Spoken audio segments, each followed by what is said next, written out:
দর্শক, রেলপথের পাশাপাশি অনেকেই সড়ক পথেও কিন্তু ঢাকা ছাড়ছে। সে খবর জানাতে আমাদের সাথে গাবতলী বাস টার্মিনাল থেকে যুক্ত হয়েছেন সহকর্মী মেহরাব সুমন। সুমন, আপনি তো এর আগে মহাখালী বাস টার্মিনালে ছিলেন, এবার গাবতলী বাস টার্মিনালে যাত্রী চাপ কেমন দেখছেন? সব বাস কি ঠিক সময় ছেড়ে যাচ্ছে কিনা?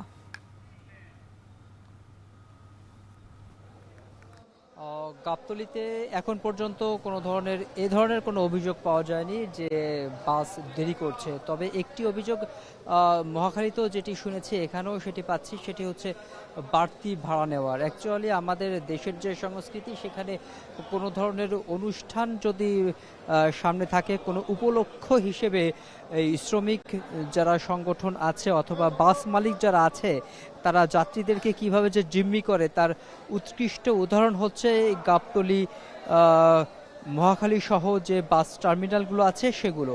এখানে যে অভিযোগটি করছে যে যদি আমি একটি কথা বলি, যে এখান থেকে সিরাজগঞ্জের ভাড়া যেটি 500 টাকা, কিন্তু এখন সেটি চাওয়া হচ্ছে 1200 টাকা।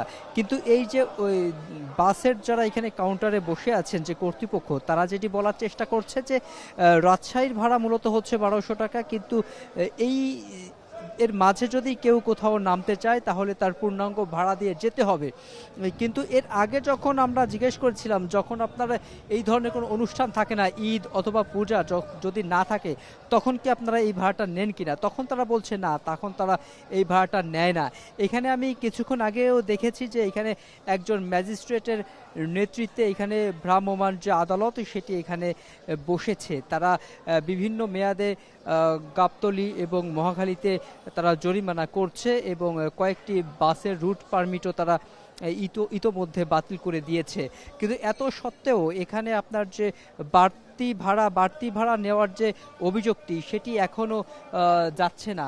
এখানে বারবার যারা যাত্রী আছে তারা একটি কথা বলার চেষ্টা করছে যে তাদের কাছ থেকে অতিরিক্ত ভাড়া নেওয়া হচ্ছে।